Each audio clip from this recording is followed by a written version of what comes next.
আসসালামু আলাইকুম। আশা করি সবাই অনেক ভালো আছেন। নতুন আরও একটি ক্লাসে সবাইকে স্বাগতম। আজকের ক্লাসে আমরা তৃতীয় শ্রেণীর প্রাথমিক গণিত বইয়ের ৪৪ পৃষ্ঠা একদম নিচে যে খালি ঘর আছে ২ নং, এই ২ নংটি সমাধান করব। দেখো ২ নংয়ে লেখা আছে খালি ঘর পূরণ করি। এখানে মোট ২টি অঙ্ক রয়েছে, তো এই ২টি খালি ঘর আমাদের পূরণ করতে হবে।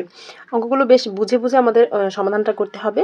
আচ্ছা ঠিক আছে, ১ নংয়ে আছে ৯ গুণ ৫, তারপর আছে সমান, আর এই পাশে আছে ৫ গুণ ৫ যোগ খালিঘর গুণ ৫। আমাদের যেটা খেয়াল করতে হবে, এই সমান চিহ্নটা খেয়াল করতে হবে। সমান চিহ্নর বাম পাশে যেটা আছে সেটাকে হিসাব করতে হবে, আবার ডান পাশে যেটা আছে সেটা আলাদা হিসাব করতে হবে। আমরা বাম পাশটা আলাদা হিসাব করব আর ডান পাশটা আলাদা করে হিসাব করব। ঠিক আছে, এই বাম পাশে কিন্তু কোনো খালিঘর নেই, তাহলে এইটুকু আমরা হিসাব করে রেজাল্ট বের করে ফেলব। তাহলে এখানে কি কি আছে, ৯ আর ৫ গুণ করতে হবে। তাহলে বের করে ফেলি, ৯ আর ৫ গুণ করলে কত হবে? ৯ আর ৫ গুণ করলে বাম পাশে কত হবে?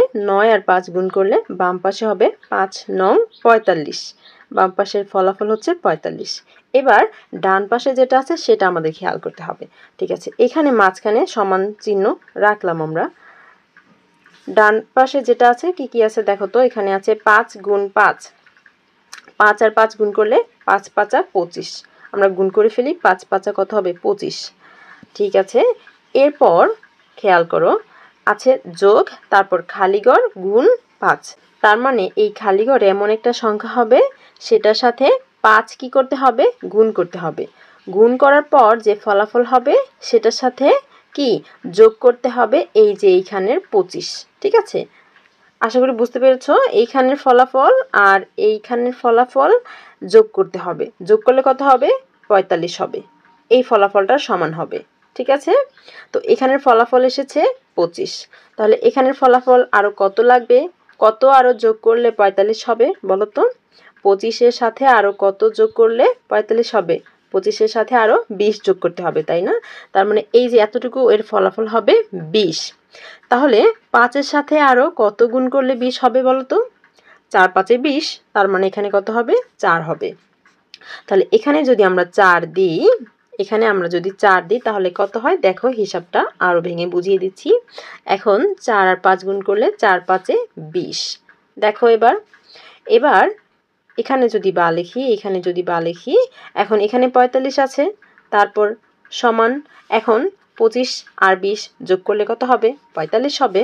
এই যে ৪৫ হলো। তার মানে এখন দেখতে পেলাম যে বাম পাশেও ৪৫ পেলাম, ডান পাশেও ৪৫ পেলাম। সমান চিহ্নের বাম পাশটা আর ডান পাশটা আমরা সমান করে দিব। ঠিক আছে, সমান করে দিতে এখানে কত লাগবে? ৪ লাগবে। আশা করি বুঝতে পেরেছো। এভাবে করেই খালি ঘরে কত লাগবে সেটা তোমরা একটু রাফ করে বের করে ফেলবে।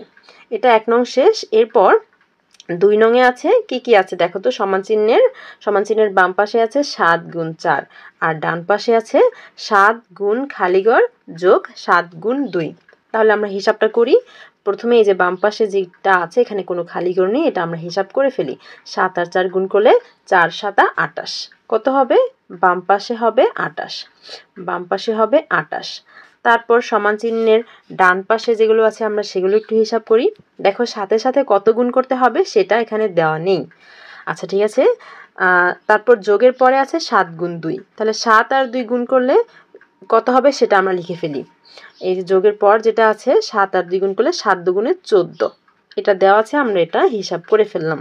যোগের পর ৭ গুণ ২, ৭ দুগুণে ১৪ আমরা বের করে ফেললাম। এখন ৭-এর সাথে কত গুণ করতে হবে? আমরা ৭-এর সাথে যেই সংখ্যাটা এখানে লিখব সেটা গুণ করব, তারপর এখানে যে ফলাফল হবে তার সাথে এই ১৪ যদি যোগ করি তাহলে কত হবে? ২৮ হবে। বুঝতে পেরেছো? আমরা এই যে এইখানের ফলাফলটা আর এইখানের ফলাফলটা যোগ করার পর কত হবে? ২৮ হবে। এই বাম পাশের ফলাফলটা সমান হবে। তাহলে আমরা অলরেডি ১৪ পেয়ে গেছি। তাহলে ৭-এর সাথে আরও কত গুণ করলে সেটা ১৪-এর সাথে যোগ করলে ২৮ হবে। মানে প্রথমে বের করো যে ১৪-এর সাথে আরও কত যোগ করলে ২৮ হবে বলো তো? ১৪-এর সাথে আরও কত যোগ করতে হবে? তাহলে ১৪-এর সাথে আরও কত যোগ করতে হবে? কত যোগ করলে ২৮ হবে বলো তো? ১৪-এর সাথে আরও কত যোগ করলে ২৮ হবে? বিয়োগ করে দেখো, ২৮ থেকে ১৪ বিয়োগ করে দেখো কত হবে? ১৪ হবে, তাই না? তার মানে এখানে ফলাফলটা হবে ১৪। এই যে এতটুকু, এর ফলাফল হবে ১৪। তাহলে ৭-এর সাথে আরও কত গুণ করলে ১৪ হবে বলো তো? ৭-এর সাথে কত গুণ করলে ১৪ হবে? 2, তাই না? তার মানে এই খালি ঘরে কত হবে? 2 হবে। দেখো আমরা কিভাবে বের করে ফেললাম। খালি ঘরে কত হবে? 2 হবে। এখন যদি আমরা হিসাব করি 7 আর 2 গুণ করলে 7 দুগুণে 14, 7 দুগুণে 14। এখন দেখো এই যে 14 আর 14 যোগ করলে 28 হয়ে যাচ্ছে। এই যে বাম পাশেও 28 আছে, তাহলে দুটা পাশ সমান হয়ে গেল। ঠিক আছে, তাহলে খালি ঘরে কত হবে? 2 হবে। এইভাবে করে তোমরা অন্য একটা পৃষ্ঠে রাফ করবে।